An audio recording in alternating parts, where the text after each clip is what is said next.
Ryan Reynolds is about to get pretty filthy rich from his Mint Mobile stake. Welcome to foreignbox.com, where we help you master your money. So let's get right into the story.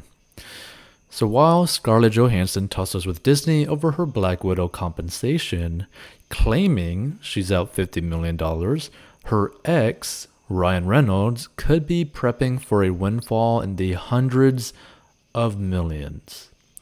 The Canadian-born Deadpool actor, who divorced Johansson a decade ago, married Blake Lively the following year. And in late 2019, Reynolds also scored a tie-up with Mint Mobile, snagging a stake in the prepaid phone provider even as he became its pitchman. Reynolds soon got to work pushing the service to his 38 million Instagram followers and 17.7 million Twitter followers. According to a source, the 44-year-old star had a solid source of motivation. His Mint stake is estimated between 20 and 25% of the company, according to the source. Now, Mint is shopping itself and could sell for as much as $600 million to $800 million. According to a source with direct knowledge of the situation, ATT USA, which owns cable, phone, internet, and wireless services, is said to be the lead buyer, although it's unclear whether it will end up closing a deal. So ATT USA has been making cell phones a focus recently, rebranding their mobile service provider last week from ATT Mobile to Optimum Mobile. In their second quarter earnings call Thursday, CEO Dexter Goy said mobile would continue to be a huge focus. We'll be looking at being more aggressive on the mobile side, Goy added.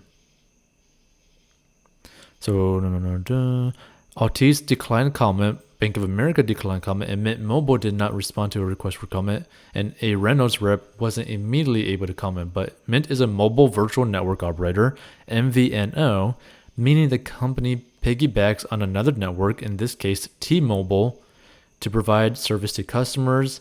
It was started in California in 2016. So basically this is also like Metro PCS as well. Now it's unclear how much Mint has expanded since Reynolds came on board, but a previous report suggests between 2017 and November 2020, the company increased revenue 50,000%. So celebrities generally invest in high-end products like skincare brands or delicious gin companies, Reynolds said, making a slight reference to his previous venture, aviation gin.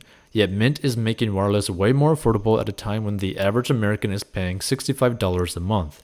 So investors might take heed since Reynolds sold aviation gin last August for $610 million. Now here's the thing that you could basically think of, right? Reynolds has a track record of getting involved in things that make a very disgusting amount of money. So I think this is actually a pretty amazing thing. I think it's probably going to do very well.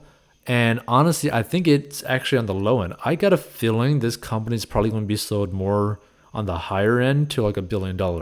That being said, I don't know exactly how much he's going to get from that, right? But either way, he has been one of the main reasons why that company has gotten such a massive revenue increase, right?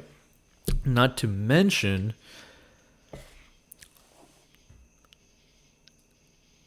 he's basically pivotal in the valuation of the company. So what I think might happen is that maybe he won't necessarily sell his stake in the company, but potentially he might be offered a very disgusting amount of money to stay on with the company that ends up buying the company, right?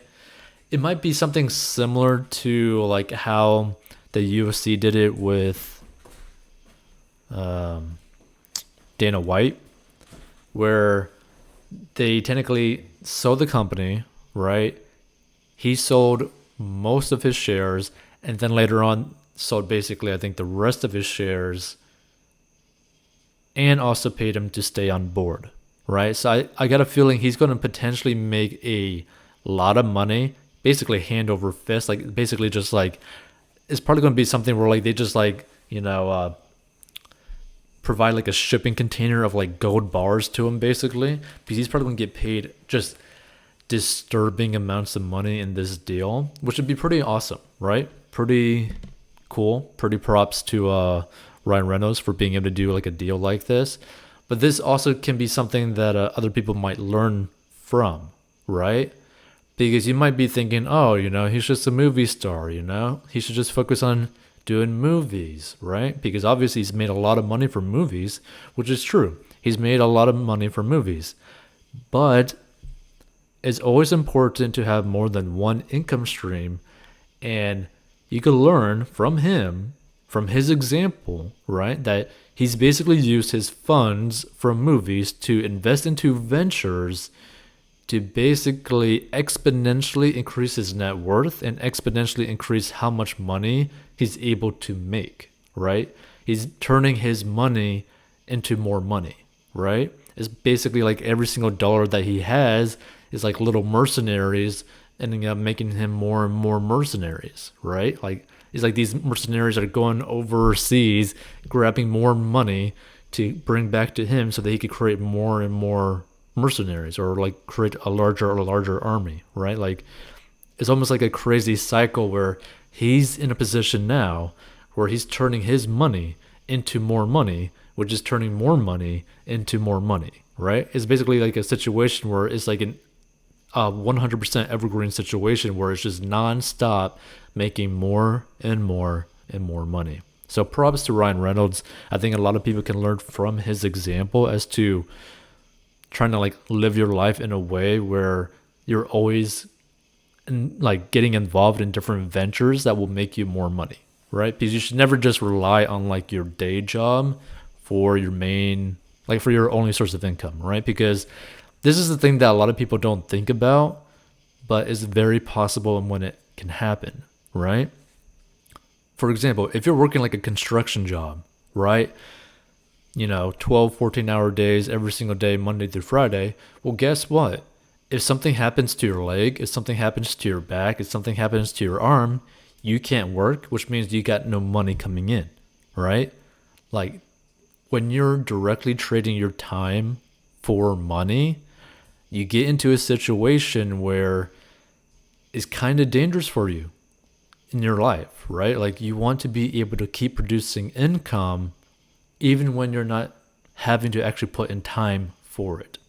So we'll see you in future episodes. Check out 40inbucks.com to master your money so that you can learn how to get out of debt, create an emergency fund, and start investing so that you can live a life that you want to live.